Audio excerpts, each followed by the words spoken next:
kingdom of Eldoria was once a land of unparalleled beauty, where golden fields stretched endlessly beneath a sky painted with hues of amber and violet. Its people lived in harmony, guided by the wisdom of the ancient kings who ruled from the ivory citadel. But that was centuries ago.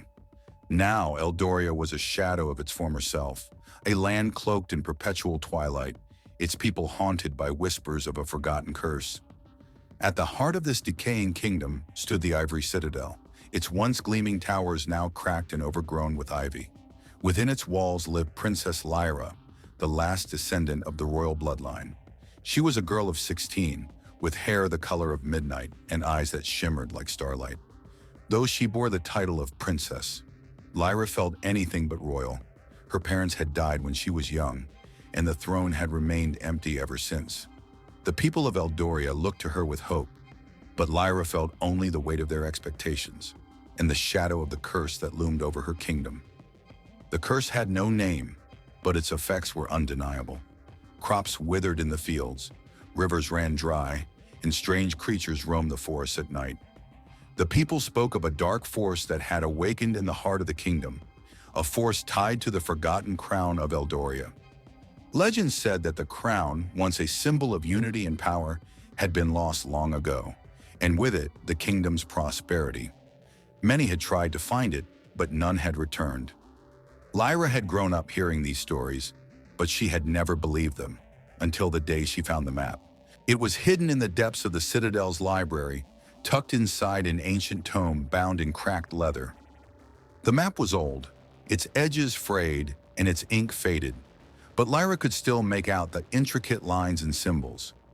It depicted a path through the whispering woods, a dense forest that bordered the kingdom, and led to a place marked only by a single word: Aetheris. Lyra didn't know what Aetheris was, but something about the map called to her. It was as if the parchment itself held a secret, a promise of answers. That night she made a decision. She would leave the citadel and follow the map, not just for herself, but for her people. She would find the forgotten crown and break the curse that plagued Eldoria. The journey began at dawn. Lyra packed a small satchel with provisions, a loaf of bread, a water skin, and a dagger her father had given her long ago. She wore a cloak of deep green, its hood pulled low to conceal her face, and carried the map carefully folded in her pocket. As she slipped through the citadel's gates, she felt a pang of guilt. She hadn't told anyone where she was going, not even her closest friend, a young scribe named Elias. But she knew they would try to stop her, and she couldn't afford to waste any more time. The Whispering Woods lived up to their name. As Lyra ventured deeper, the trees seemed to close in around her, their gnarled branches twisting like skeletal fingers.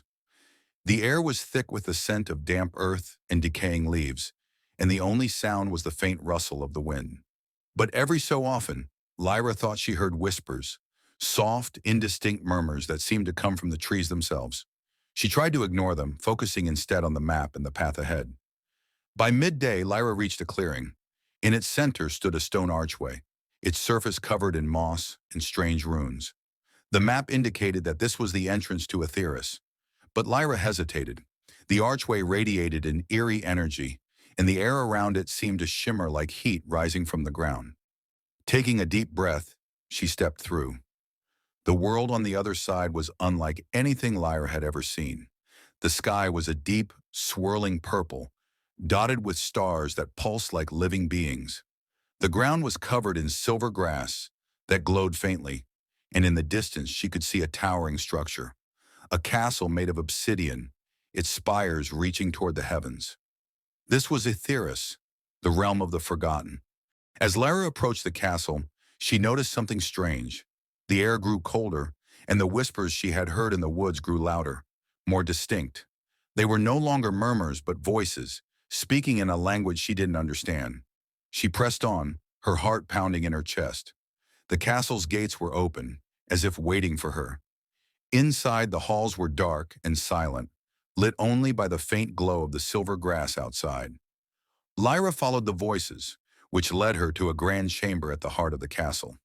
In the center of the room, atop a pedestal of black stone, sat the forgotten crown. It was a thing of beauty, crafted from shimmering silver and adorned with gemstones that glowed with an inner light. But as Lyra reached for it, the voices grew deafening, and the air around her seemed to crackle with energy. She hesitated, her hand hovering above the crown. "Do not touch it," a voice said, deep and resonant. Lyra spun around, her dagger drawn. Standing before her was a figure cloaked in shadow, its form shifting and indistinct. The only thing she could see clearly was its eyes, two glowing orbs of silver that seemed to pierce her soul. "Who are you?" Lyra demanded, her voice trembling. "I am the guardian of Aetheris," the figure replied. "And you, Princess Lyra, are not ready to bear the weight of the crown." Lyra's grip on her dagger tightened. "I have to try. My people are suffering, and this curse—" "The curse is not what you think," the guardian interrupted. "It is not a force of evil, but a test. The crown was never lost, Lyra. It was hidden, waiting for someone worthy to claim it." Lyra frowned. "A test? For what?" "For the true ruler of Eldoria," the guardian said. "The crown does not grant power, it reveals it. But the path to claiming it is fraught with peril. Are you prepared to face your deepest fears, to confront the darkness within yourself?" Lyra's mind raced. She had come this far, driven by a sense of duty and hope. But now, faced with the guardian's words, she felt doubt creeping in. Could she truly bear the weight of the crown? Was she strong enough to face whatever lay ahead? Taking a deep breath, she lowered her dagger. "I am." The guardian nodded, its form shifting once more. "Then take the crown, Princess Lyra. But remember, the journey has only just begun." Lyra reached for the crown, her fingers brushing against its cool surface. As she lifted it, a surge of energy coursed through her, and the world around her dissolved into light. When Lyra opened her eyes, she was back in the Whispering Woods, the crown resting in her hands. The air was warm, and the whispers were gone.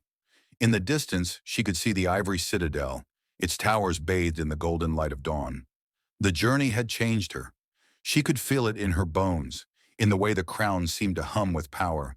But she also felt a newfound sense of purpose. The curse was not yet broken, but she had taken the first step. And as she made her way back to the citadel, she knew that the true challenge and the true adventure was just beginning. Epilogue. The people of Eldoria rejoiced when Lyra returned, the forgotten crown gleaming atop her head. But the princess knew that her work was far from over. The curse had been weakened, but not destroyed. And as she looked out over her kingdom, she felt the weight of the crown, not as a burden, but as a promise. For Lyra was no longer just a princess. She was the hope of Eldoria, the light in the darkness. And though the road ahead would be long and fraught with danger, she was ready to face it. The shadow of the forgotten crown had been lifted, but the dawn of a new era had only just begun.